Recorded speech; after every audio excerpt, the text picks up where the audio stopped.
Good morning, one and all, once again, and we'll be starting today now uh, a topic called construction of an IC engine. Like human beings, we have an engine, also various systems. Like even me have had started. So we have how your body is. We have various systems. For example, the food which is we eating will have a system called digestive system, where it gets converted into chemical energy, and that energy is again used by our body. Okay. So similarly, we have the combustion system, where the fuel gets burnt. Okay, that's one system, and we have the nostrils, etc. Because whatever air we inhale, that's also equally important for us to have. So these are the ducts, and we have some arrangement in the human body too. We have some filters. The primary filter is the one, and that air gets into your lungs. Then it gets purified further and given to the blood. So that blood gets circulated right in the human body. Similarly, for not to ensure a proper combustion, we'll be having what is called as air fuel supply system. And also, the engine runs very hot. So be it a petrol engine or a diesel engine or a 2-stroke or 4-stroke, whatever. So the engine, because there will be a lot of combustion which is happening, combustion of fuel happening inside this small area cylinder. So that generates a lot of heat energy. So after executing some work, that energy thrust on the piston, so then comes still will be having some additional heat. Some heat gets out of the engine cylinder through the burnt gases, or what you call the flue gases, and we get it through a system called exhaust system. One is exhaust system. So then the fuel supply system, fuel and air, that's for the supply of fuel into the engine cylinder. Then exhaust system, like we have a combustion system, then convert the respiratory motion into rotary mechanism. So for that again we have a transmission system. Okay. Likewise we have several things in that. So now you have a look at one engine which is displayed on your screen. So you have several components which will be using it. So for example, here we have a spark plug, a spark plug kind of thing here. So in place of spark plug, we'll be having injector in the case of diesel engine. Okay. So we'll be having that ignition system, and another system will be having ignition system. This ignition system in the case of SA engine will be having what is called a coil and battery and a switch to turn on the give the power to the ignition system such that it just generates a spark at the time which is needed. When the piston goes to the upper dead center during the compression stroke. So air fuel mixture gets compressed in the cylinder. Okay. So at that particular time, when it is about to reach the top dead center, the ignition of the fuel happens through a spark generated by the spark plug. And this is what is called as a timing for ignition by generating the spark. So in the case of diesel engine, same process again. Only air is compressed, then at that particular instant, when it's about to reach top dead center, the air is compressed with a higher compression ratio. That's 1:22 to 26, we can have it. And that's the ratio. So that means the air is sufficiently hot enough such that the fuel now injected, that's called as a fuel injection timing. So we'll be having, in place of a coil like this, in place of coil and a spark plug, we'll be having what is called injector and the fuel pump. And this fuel pump will be having for every cylinder one. For every cylinder, we'll be having one spark plug or one injector. Okay, such that you can see the engine, tractor engine probably you might have seen when you open the bonnet, you can see so many pipes going to the engines on the cylinder head like this. No, you can see 1, 2, 3, 4 kind of thing. When you see these pipes 4 going to the engine cylinder head, you can easily count number of cylinders. That means by looking at the number of pipes, external pipes, that copper tubes, you can easily judge, okay, this engine has got 4 cylinders. Suppose if you see only 3, you will be having 3 cylinders. That's in the case of CI engine. Okay, combustion engine or diesel engines. In the case of petrol engine, like a Maruti 800, you can see 3 cables going to the cylinder head. White cables, or red cable, something, it just goes in. Different of the make of the engines will be have some color. They goes to the spark plug.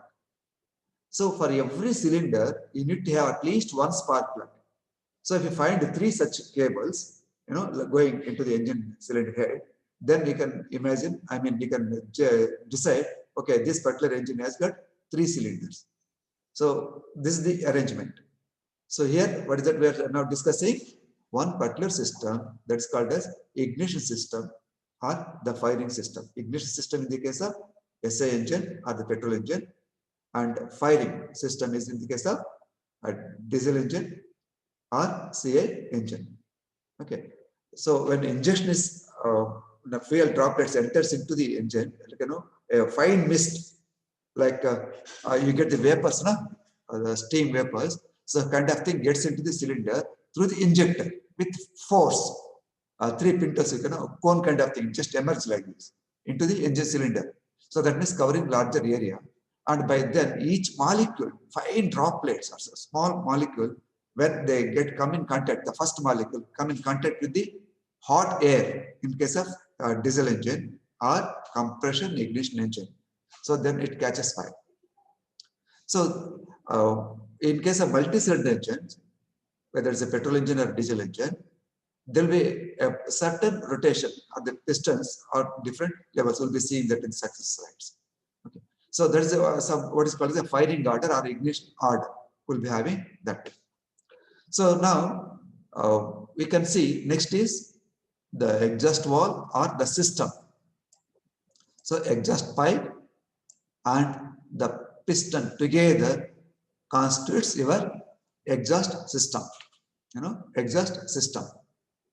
So the burnt gases inside the cylinder has to vacate the place for a fresh air or fresh air fuel mixture entering into the cylinder. I would like to remind you, when I use air, that must be compressed in the cylinder. That means it is a compression ignition engine or diesel engine. We'll do one thing, like maybe first we'll take only one engine, that's like a petrol engine. First we'll discuss about it, then we can again discuss about diesel engine, so that we'll not be having that kind of confusion.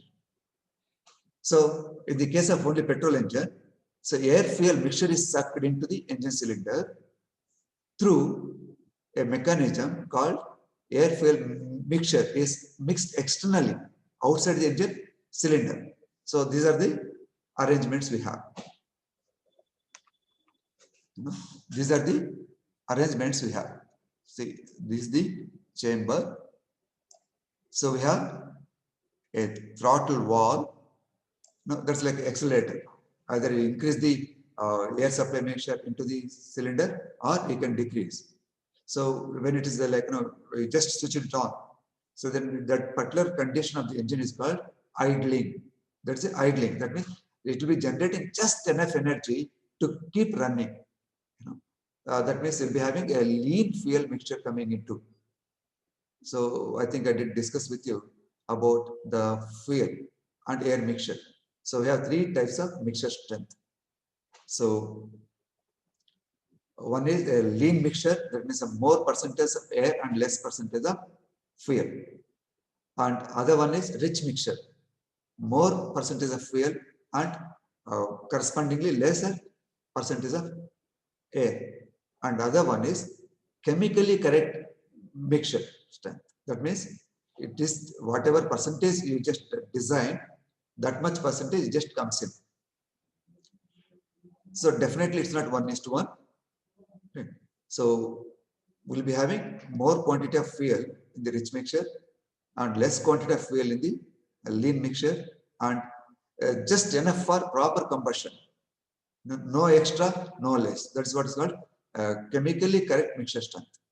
When you write a chemical equation, that is totally balanced. So you'll not be having anything other than heat generation. So that is the chemically correct mixture strength, and also it's called as stoichiometric mixture strength. So how are you going to vary this?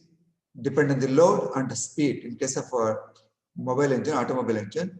So if you want to vary the speed, so then you will be increasing accelerator. That accelerator is the one mechanism, what you call, that's a throttle, that increases the fuel supply or decreases the fuel supply, depending on the load requirement or the speed requirement. And the air fuel mixture, air is drawn from the atmospheric air into the air filter. That air filter filters the dust particles or foreign particles in the air within the filter, and only visibly clean air gets into the carburetor. In the carburetor, this air get mixed with the fuel, which is entering into the air in the form of a fine jet. So this pressure difference is created by the downward moving piston. It sucks in. That creates this kind of jet coming out. There's no other mechanism. It's only the passing air. It just draws it. So that gets mixed during the length of travel into the engine cylinder. So there we'll be having a thoroughly mixed air and fuel mixture enters into the engine cylinder during the first process, that is the suction process. So this entire thing into the suction process, the air filter to carburetor and fuel tank supply, all those things put together called as fuel supply system. So then we have the other arrangement you can see. One is, this is what I was talking about, the flywheel having a gear, having a gear. Here, what is this? A starter motor. This is the starter motor there. These are external things I'm just talking to you now. So outside the engine block, you'll be having some other components. Okay. So in this, now everybody is very easily starting either the push button start or the ignition, turn on the ignition key, that engine starts. So how this mechanism is happening? The moment you turn on the ignition key, or in the case of push button starters, today most of the cars are coming with, for example, Maruti, CH, the car, and onwards, I think even Ignis also has got a push button starter in the Maruti range, and in Brezza also has the push button starter now. The first one was the Nissan car. Okay. Nissan, they came out with the push button starter. So if you push it, it's simple. You're switching it on. It completely it short circuits. Like putting on the switch bulb on. So it closes circuit such that the power goes to where the starter motor. This is the motor we have. So, yeah, this is the motor. Okay. So the starter motor, that starts rotating. So that starter motor, on one end of the shaft, it has a gear wheel. So that gets messed with a larger gear wheel mounted on the flywheel, such that rotates. That flywheel, when it rotates, that rotates the crankshaft. This is the crankshaft. This is the total mechanism from here to here. It's a crankshaft.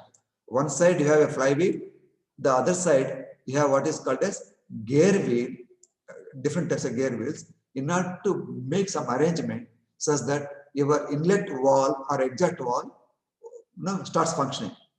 So we have a lot of mechanisms there. I just tell you what are the things also there. So we'll be having. Okay.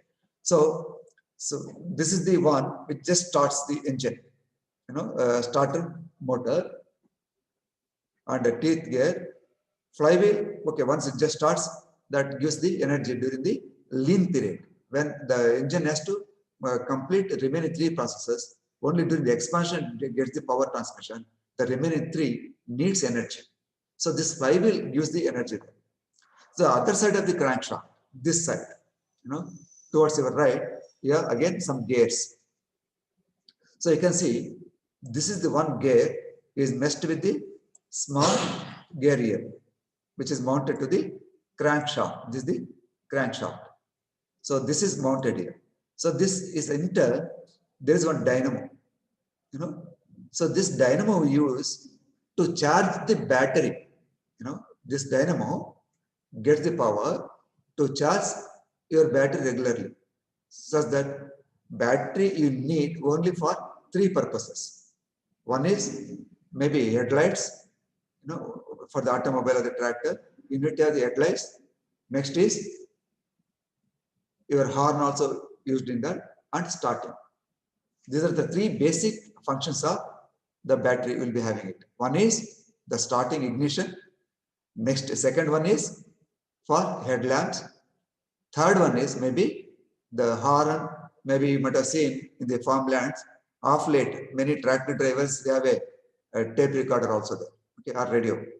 In big volume, as it is tractor gives a lot of sound, yet people would like to listen to the music in that condition too. So that is the component which charges the battery. It has to keep on charging the battery. And you have to understand the supply range. So during the starting, the battery power, the highest power is drawn by the engine. So that's what we call starting torque. So you have to rotate the crankshaft in the very beginning, that needs more energy. So that point of time, that's motor, that's a starter motor, draws highest current, that means load. If battery is not fully charged, then battery cannot give the required energy for the starter motor to drive the crankshaft. Thus, engine will not get start. So then you might have seen that somebody will push the tractor and driver puts the gear and other things, and starting, because the crankshaft has to be rotated fast. So for that purpose, you have to ensure battery is always in a good health, and as well as it is getting charged. So that job is taken care by whenever the engine is running, the battery is getting charged by a mechanism called a battery charger mechanism. So that mechanism also gets the drive from engine only. Your starter motor gets the power from the battery gets the energy from the engine. And this dynamo converts this rotary mechanical energy into electrical energy, thus charges the battery. And you can see this is the dynamo. This is the dynamo. Okay. So that's the electrical part, like charging part. Now come back to this gear wheel. You can see you have one shaft here. When this rotates, you can see a small portion here. That's again called cam arrangement. That's the cam, eccentric. It's not full circle kind of thing. It will be having like a mango kind of thing. It depends, like a small mango. So when that rotates, that will be making like some oscillations. So you can see this is the vertical here, one cam. That means it is lifting. When here you can see we have called as a arrangement, some arrangement. So you can see so many parts here. This cam is now in the vertical position like this, such that it pushed your wall. You can observe this. That intake wall is pushed up, because giving the passage in between, so that the air fuel mixture gets into the engine cylinder, because we are talking about spark plug fitted engine, here. So it's a petrol engine. Okay. So this is pushed. You can see this is called as wall. Okay. This top is a circular kind of thing. There's a wall. So it is having a taper kind of thing. See, this is how it looks like. Both the hands together is the wall stem. This is called down. What this is called full length. No, is called walls. This is the one. It is called wall stem. Total length up to this point. and down bottom you have a spring. Those otherwise this valve is normally in a closed position. What is that? Normally in a closed position. So whenever it's loaded with the spring pushes, it draws it and it's closed now. The spring is making this valve to keep this valve always normally in a closed position. So this valve has to be opened only during the suction process. During suction process. So at that point of time, this cam comes. No, this is already like this. In a rotation, it just comes. It's a higher thing. So it just pushed up.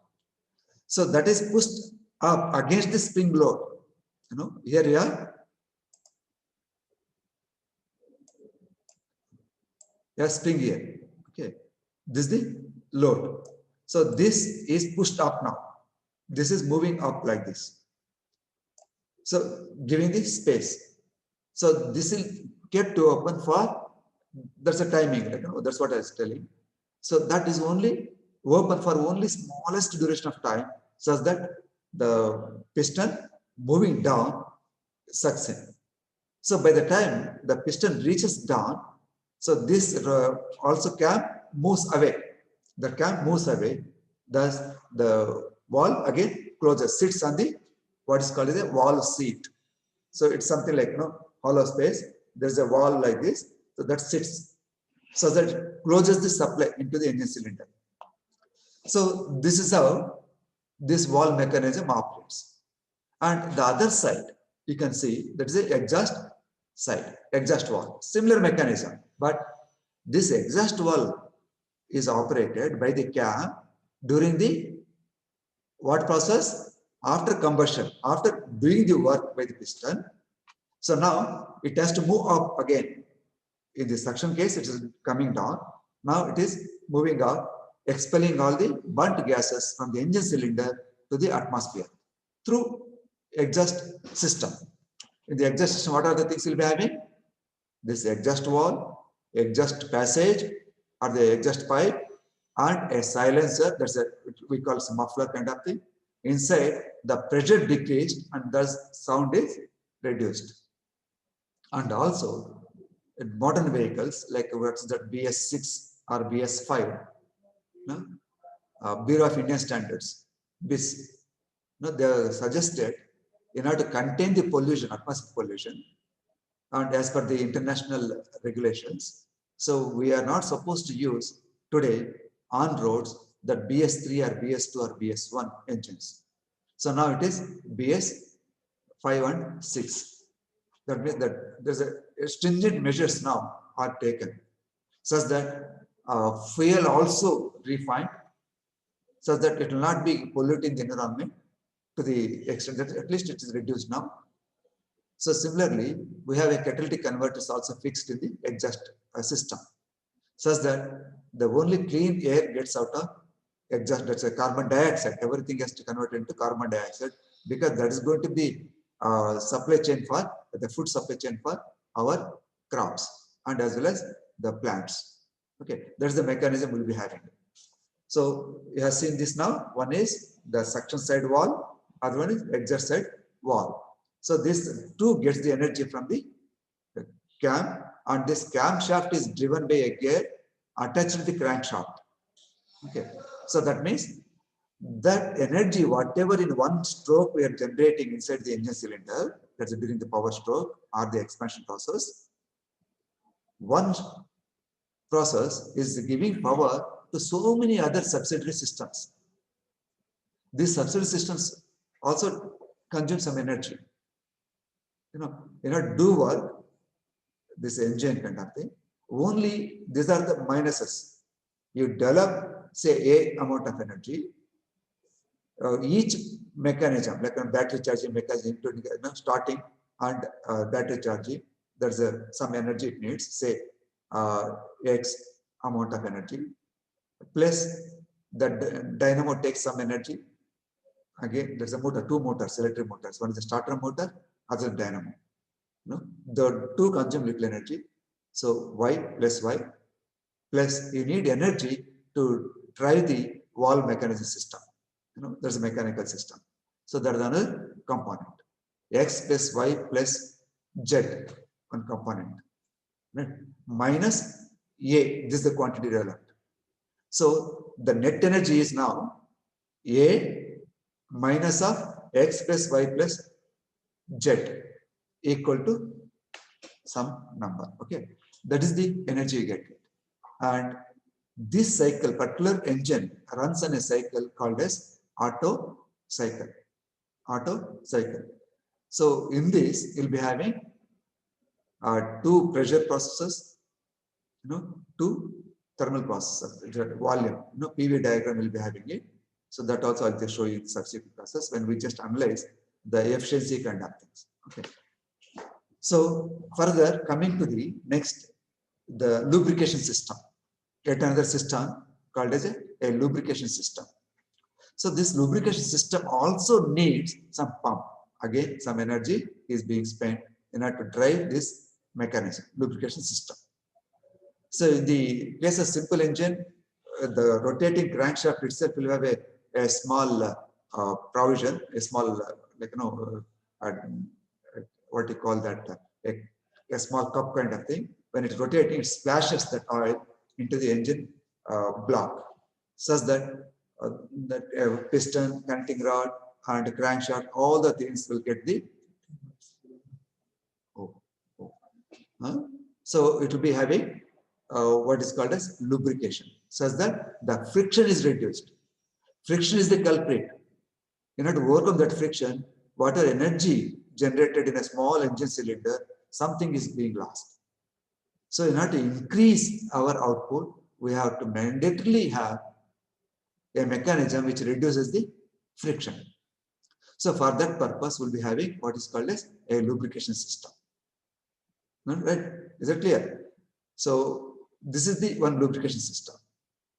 And there is one more system comes into picture. So we have to see that the another thing outside, there is what is called as overheating of engine. Sometimes it so happens that engine runs very hot. It becomes so hot that maybe we may be afraid at times this engine component gets fused, they melt and become one lump piece. So because at the time of ignition, the temperature of that spark may be of the order of around 1800 degrees centigrade and above at that particular instant. Once it travels some distance, the temperature decreases. And normal operating temperature of the engine, IC engine, is anything around 600 degrees to 800 degrees centigrade. Do you think that is a small temperature? Water boils at what temperature? Anybody? At 99 degrees centigrade. 97 to 98 or 99, it starts boiling. But we say boiling point of water. Boiling point of water, theoretically, we say 100 degrees. And the freezing point of water, theoretically, we say 0 degrees. You understand? So I'm just underlining that word, theoretically. Practically should be below, and also we need to have time, just because if we bring the temperature to 100 degrees, water will not start boiling immediately. It takes some time. Similarly, the water will not become solidified at 0 temperature instantly. If you want to have instant heating, in order to get the boiling, there is a different mechanism. And similarly, the water, if you want to freeze at 0 degrees centigrade, instantly, you need to have some other mechanism. But for all practical purposes, theoretically, we say boiling point of water is 100 degrees centigrade and freezing point of water is 0 degrees centigrade. So that way, we have two ends for your thermometer too. So if we use a measure of heat, heat is energy, heat is a energy. That's a quantity. What is temperature then? Temperature is a measure of heat energy. That means the thermometer measures the quantity. You have to convert that, temperature can be converted to quantity.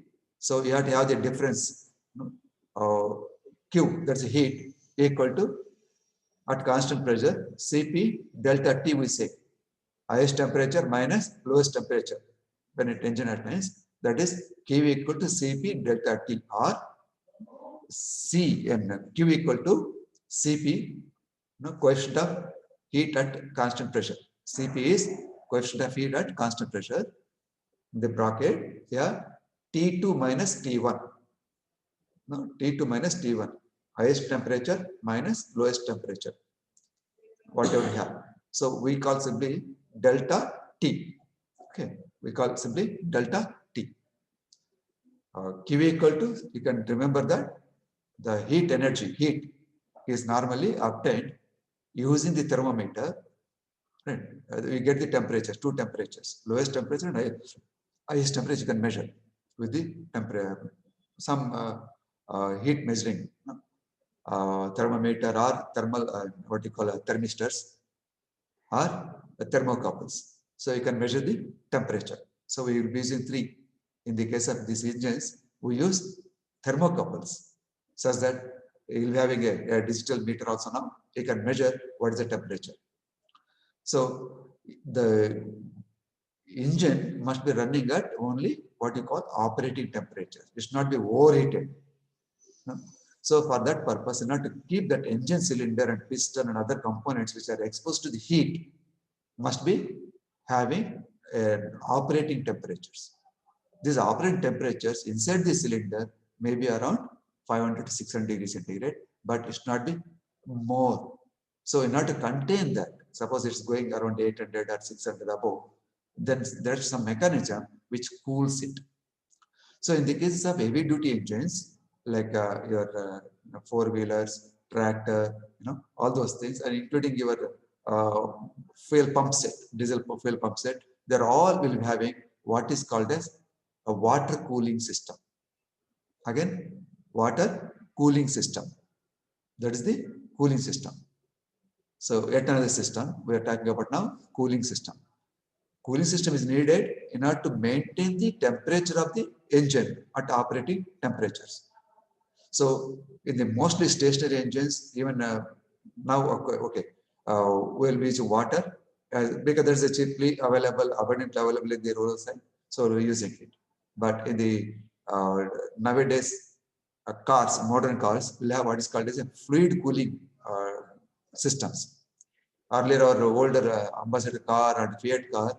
So for every few kilometers, few hundred kilometers, you had every day morning, they had mandatory check at least three things. One is a battery, the lubricating oil. You'll be having dipstick to measure what is the quantity present inside the sump or the crankcase. So you'll be checking the lubricating oil. So other one is, the important one is, you'll be checking radiator. Radiator is the one which this fluid, water, carries the heat, and again this has to be cooled. So for that we'll be having one more heat exchanger, that is the air cooled one. So probably you might have seen every car will have in front of a grill, a grill. Behind that grill you have a fins vertical radiator that will have two tanks. Okay. So well, my dear friends, today I conclude this today's session. So we are trying to understand the construction of an IC engine. So we started with trying to understand CI and SI engines, but subsequently felt the need for talking about only particular engine. So today we did discuss about only petrol engine, or otherwise it's also called as spark ignition engine, and various systems associated with it. Like first is a fuel supply system, air fuel supply system, then exhaust system, then power, then came the valve actuating mechanism, then battery charging and starting.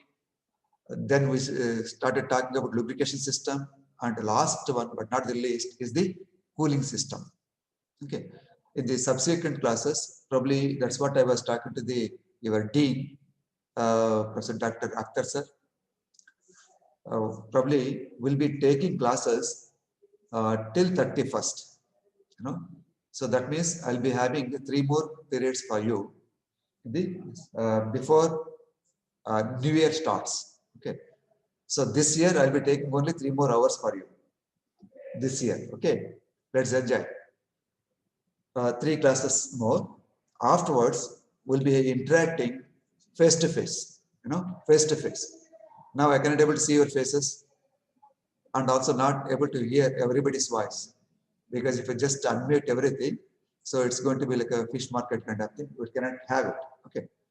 So, and also we have a lot of limitations, what is called as a bandwidth problems, etc., etc. So let us have what is that I've just shown you till date. You know, so you'll be experiencing it in the university. So probably I'll just show you physically. I will only show you and interact with you and showing each and every component which is being used in the construction of engine, and have the in-depth knowledge about it. Within no time, will get it. Okay, that's my assurance to you. And also, you can think of maybe very soon you'll be advising me, sir. I think we can just have this also here, so that it can be improved or it can be used as a better attachment for our agricultural implements. Okay. So ultimately, whatever knowledge you'll be gaining from this particular subject, you should be placing it in order to design the implements which are needed for your farming. So with this note, I like to conclude this session. Yeah, it's a 40 minutes duration. Okay, thank you very much. We'll see you again in the next class. That's on Saturday at 10:30. Thank you very much. Thank you. Thank you.